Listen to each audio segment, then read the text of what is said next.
नमस्कार दोस्तों। पिछले कुछ दिनों से हमें लगातार गांव से बुरी खबरें सुनने को मिल रही थी, जिस वजह से मैं, गोविंद और अमित बेहद घबराए हुए थे। दरअसल हमारे गांव में महामारी ने अपना पांव पसार दिए थे, जिसके चलते आए दिन किसी न किसी की मौत हो रही थी। वैसे तो हम तीनों का परिवार अभी भी ठीक ठाक ही था, मगर हमारे घरों में कोई शख्स नहीं जो हालत बिगड़ जाने पर कुछ कर पाते। लिहाजा मैं, गोविंद और अमित ने गांव जाने का मन बना लिया। पहले तो अगले 2 दिनों हमने ठेकेदार से अपना सारा हिसाब क्लियर करवाया और गांव जाने के लिए निकल गए। मगर जब हम बस टर्मिनल पर पहुंचे तो तब तक हमें काफ़ी देर हो चुकी थी। दरअसल जिस रोडवेज बस से हम जाने वाले थे वो जा चुकी थी और अब हम यही सोच रहे थे कि अब क्या किया जाए।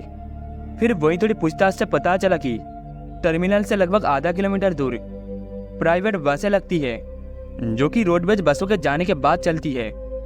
जैसे ही हमें इस बात का पता चला, वैसे ही हम तीनों उस जगह के लिए चल दिए। रात काफ़ी हो चुकी थी, घड़ी देखी तो 12 बजने को थे। आज का पूरा दिन भाग दौड़ में निकल गया था और हम तीनों अभी भी चल रहे थे, जिसके चलते अब मुझे काफ़ी थकावट महसूस होने लगा। मेरे धीमे बढ़ते कदम, भारी होती आंखों से साफ पता चल रहा था। खैर, हम तीनों किसी तरह वहाँ पर गए जहाँ पर प्राइवेट बसें लगती थी। मगर जब हम तीनों वहाँ पर पहुँचे तो वहाँ पर सिर्फ एक ही बस खड़ी थी। हम तीनों उस बस के पास गए जिसकी हेडलाइट और इंजन चालू था, मतलब वो बस भी निकलने ही वाले थे। हम तीनों दौड़कर बस में चढ़ गए। जैसे ही हम बस में चढ़े तो हमने पाया कि बस एकदम खाली पड़ी है। बस में ना तो कोई पैसेंजर था और ना ही बस ड्राइवर और ना ही कंडक्टर का आता पता। मगर बस का इंजन तो चालू ही था, जिससे हमने अंदाज़ा लगाया कि शायद बस ड्राइवर और कंडक्टर यही आसपास ही होगी। ये सोचकर हम तीनों वही बस के आसपास घूमने लगे। फिर जब गोविंद की नज़र बस के बोर्ड पर पड़ी तो उसने कहा, अरे भाई, ये बस तो हमारे गांव के रास्ते से होकर जाएगी। उस बस का बोर्ड देखने के बाद हमें ये तो पता चल गया था कि ये बस हमें हमारे गांव तक छोड़ ही देगी। लिहाजा हम तीनों निश्चित होकर उस बस में बैठ गए। हमारे बैठते ही पता नहीं कब हमारी आँख लग गई और जब मेरी आंखें खोली तो बस चल रही थी। उस वक्त भी बस में हमारे तीनों के अलावा कोई पैसेंजर नहीं था। बस ड्राइवर और कंडक्टर अपने अपने सीट पर बैठे हुए थे। मैंने अपने सीट से बैठे बैठे ही उनसे पूछा, अरे कंडक्टर साहब, ये बस रुड़की तक तो जाएगी ना?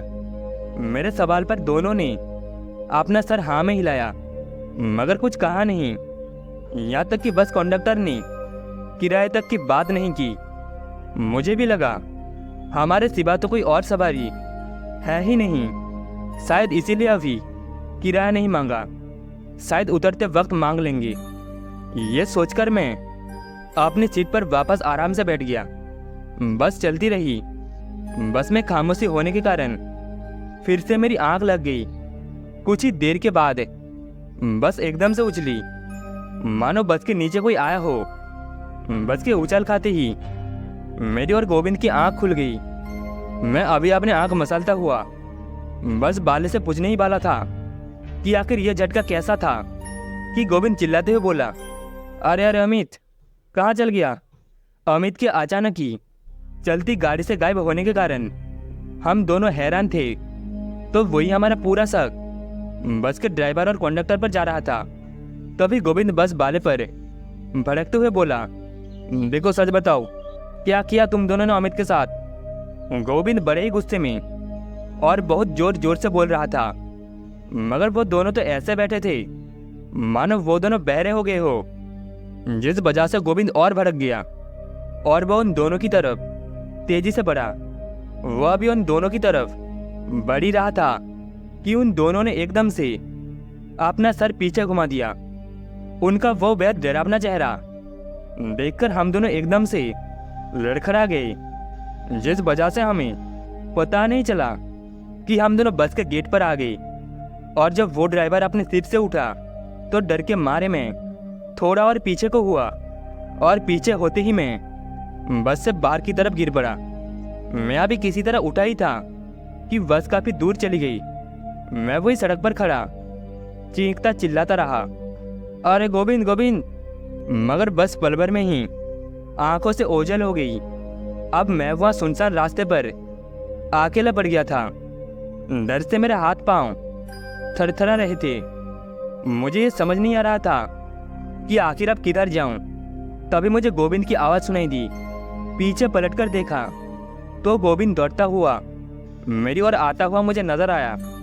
जब वो मेरे पास पहुंचा तो मैंने पाया कि अब गोविंद लहूलुहान हो रखा है। उसका चेहरा कटा हुआ है। इससे पहले मैं उससे कुछ पूछता, उसने बोला, जल्दी भाग जाओ यहाँ से, नहीं तो वो बस वाले हमें भी नहीं छोड़ेंगे। इतना बोलकर वो मेरा हाथ पकड़कर भागने लगा। अभी हम सड़क पर भाग ही रहे थे कि पीछे से किसी गाड़ी की आवाज़ सुनाई पड़ी, और जब एक नज़र पीछे पलटकर देखा तो पाया कि वही बस हमारे पीछे आ रही थी। अब हम दोनों और तेज दौड़ने लगे। अभी हम दोनों उस बस से अपनी जान बचाकर सड़क पर भाग रहे थे कि तभी किसी ने हमें आवाज़ देते हुए कहा, अगर जान बचानी है तो इधर आ जाओ। हम दोनों बिना सोचे उस आदमी की तरफ दौड़ पड़े।